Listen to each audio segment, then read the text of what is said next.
So yes, this is the commemoration of the dead is very important in this culture, as you might imagine. In the north or in No, the everywhere. Yeah. And I will also point out the constant practice, absolutely everywhere. If a corpse does not have its joints broken and severed, you would consider the body desecrated. That is disgusting not to do that. Mhm. Among other things, it means they can't rise. But that is just an example of some of the the corpse handling in the entire region. Is that a part of priests? No, as a matter of it would be a family member, Okay, if no one okay. else, or a community leader. Yeah. And it's not like a special status. You're not profane because you do it. It's considered a good thing to do. Mm. Right? So if you were to, for example, have a friend die in a fight, and you are out away from a community or something like that, it's considered proper to take the edge of your shield and crush their knees or their neck or something. So in fact, if you didn't, people would be puzzled. It's like, what's wrong with you? Okay, so let's have this little interaction. Then we have you're doing this, and she would tell you. Well, that's a good question. Okay, so talk to me a little. She is busy, she has lit a little dish with some bad marijuana in it, and is there, and she is turning these cloth strips through her fingers. I probably add my own to better the fumes. Is there anyone dead in your key event? Actually, I killed my heretic and oppressing priestly mantra. Oh, okay. So, and you carry around his memory with you, yeah. Yeah, okay. And so that's my first kill, maybe? Yeah, could be. So I'd sit down and I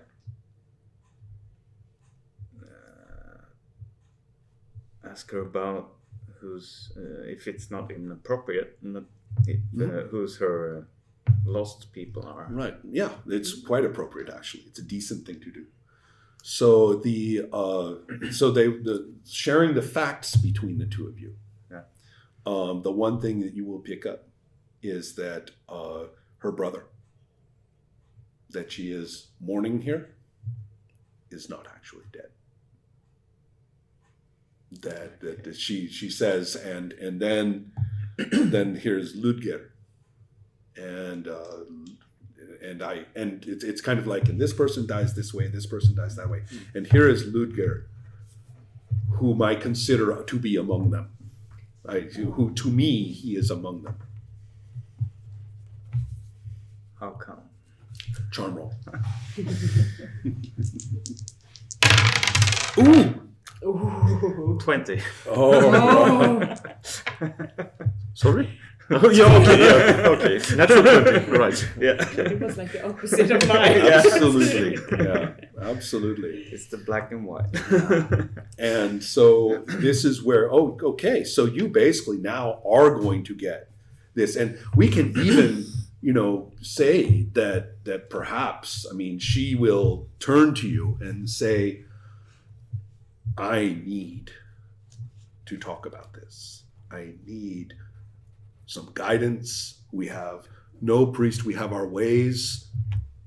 The way of the crow.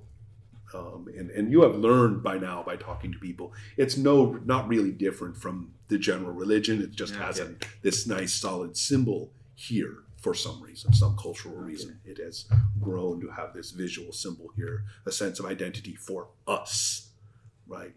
And that happens most of the time. Most places you go would be like that.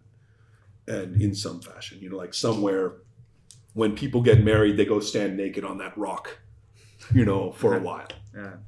It's the way we do it here, sort of thing. So here there seems to be just this particular imagery. There's no, there is. She needs to talk about this.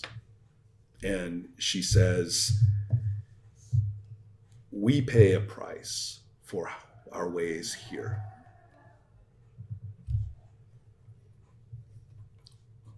Some of the infants born, the ones that, if there are too many, or if one is sick or things like that, they go to the woods.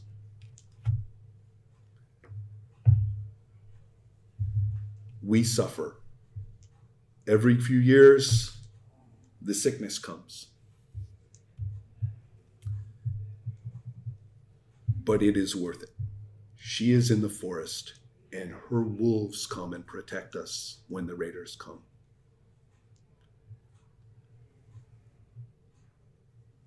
But now, Ludger, my brother, he is now raiding with the other towns.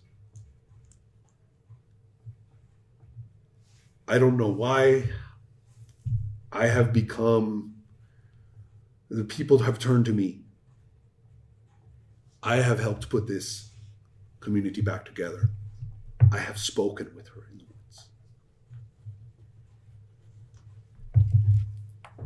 I have told her that yes, we will continue to accept her, that the crow will bow to her.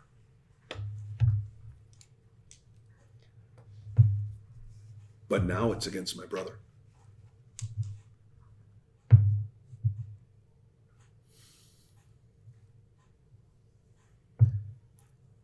And I need to know what to do. I pass my hands through the lives of my people to think of to hear what they have to say to me of what I should do. And their voices stop short of where I am. And I don't know. Why did he left?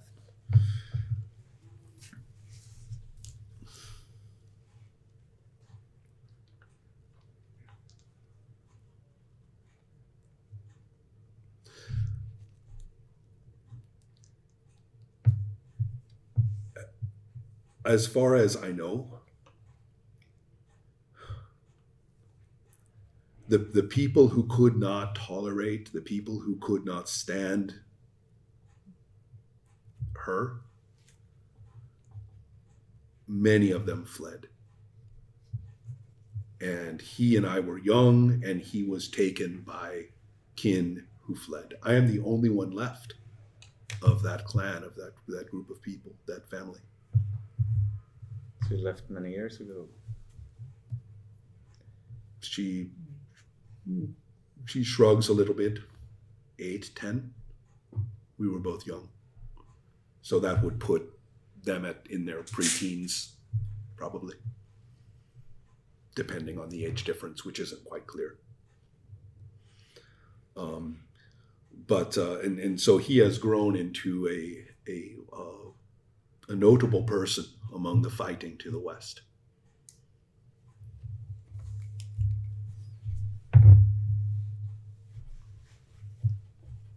And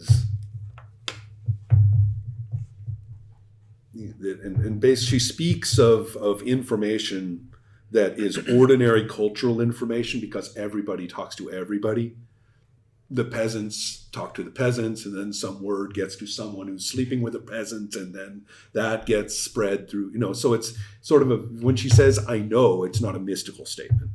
It's just, there's no direct path through which the information could be traced. It's just culturally become available to her that Ludger is indeed striking now to retake his home. So that's what's on her mind, and that's what everybody else isn't saying. A question on one of the names. You said they bow to someone?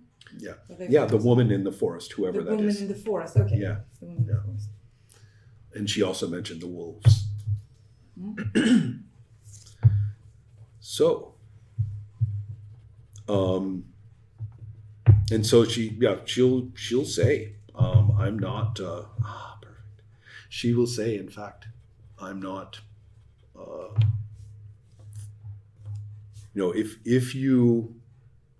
If you dare, you could go and see Edith yourself. But I warn you, the people here who want us to survive, I can't stop them if they choose to stop you from doing that. We are frightened of her. Things rot here faster. Things, if you are sick, you are sicker here. Her breath fills our air.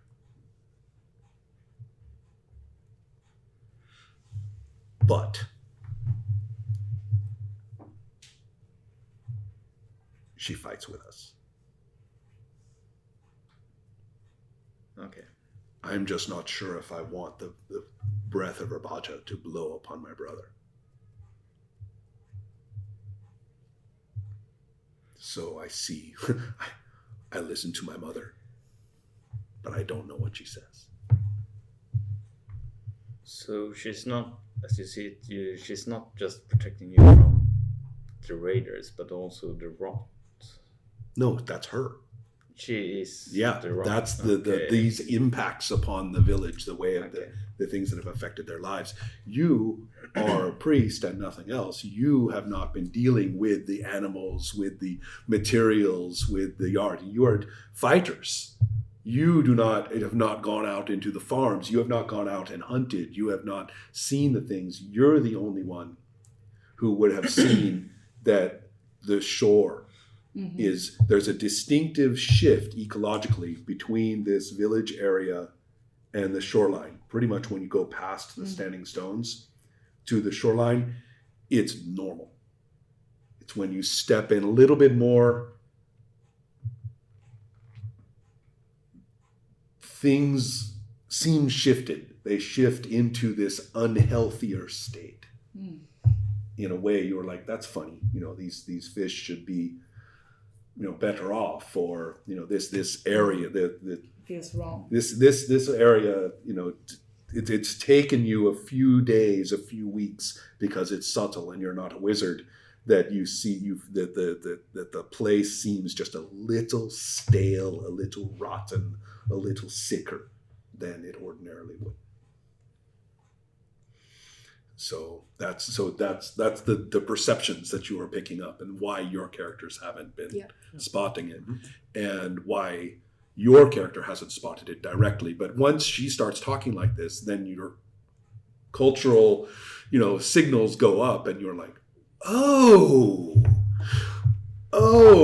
that's why every kid I have seen is sick. For you. Oh, beautiful. So good. The best time being a DM when it's just like fall. You have been buddied up with other people who are inclined to fight. Now, most of them are also outdoorsmen and farmers. And so you have met this fellow named Horst. Horst is you have seen Horst as well? Yeah. He and Ingeborg have been known to spend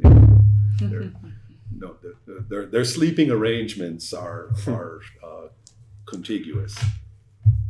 This is not a secret or anything. No. And again, now a woman of her age there would usually be clan and family arrangements or expectations about these things. Here, Ingeborg gets a pass. She wants to sleep with Horst. We're done. What's it to you? Would kind of be the response. It's not terrible in this culture for that to be the case, but the fact that it is not socially understood among a network of relations, that is a little unusual. So, most people who get to do that is because they can kill you. And you say, well, if you do it, then it's okay. Yeah. Right? So here, Horst is taking you for some deer hunting. Yeah. And you're not an outdoorsman. You basically do whatever he says, Of course. right? And it's quickly clear that you aren't. Yeah. And so Horst is this fairly a strong guy like you. He's probably gravitated to you because he is clearly one of the strongest people that anyone here has seen. Yeah. He's a really burly guy. Mm-hmm. And I'm more like a tall and stringy female. right, but you're very strong. Yes, stringy. And, yeah, as soon as they saw you lift something, You Horst go was hunting like, with us. yeah, Horst is like, I like that lady. Yeah. Right.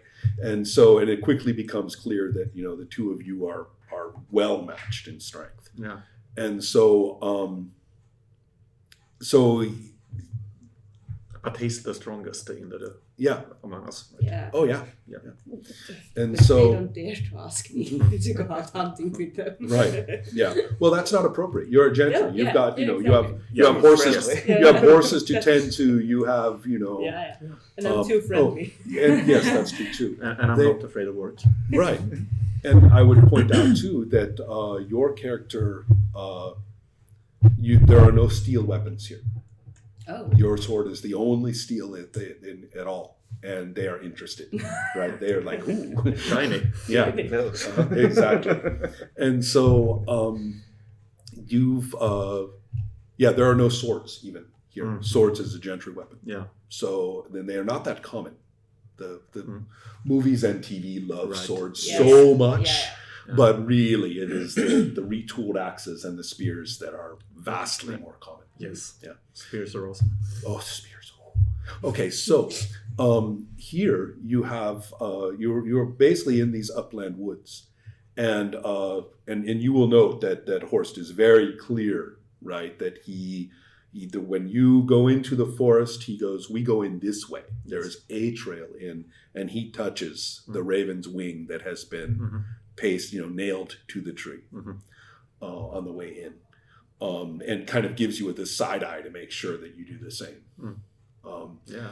And so the You do it? so what? Of course. Yeah. I'm Cut not. away the mark. I'm not a quick thinker, but I'm. You're not but- stupid. No. And so Yeah. so as you basically get a little more familiar with that region, and recognize that there are paths and ways. Now you're not an outdoorsman, No. so you can't see whether it's weird that they don't use these paths and ways, but there are paths and ways that they just don't Yeah. use.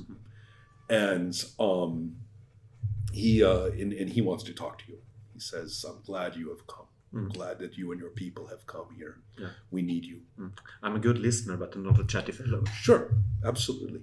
Well, that's normal too, right? That's completely normal. Right. And so so Horst is by the time you get out there, and now it's time for some lunch, some dried meat and vegetables or something, and Horst is going to sit with you and tell you that he's very glad that you and your people have come. We welcome, your spears here. It's going to be tough.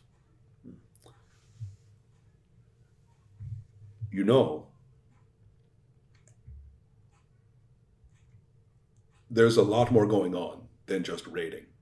We are not that valuable a place. This is not like a path to the sea or anything like that. These old standing stones, they're just, they're known about. We live near them, but there's nothing special about our community. There are lots better places for them to fight over to the west. It's all about Ingeborg.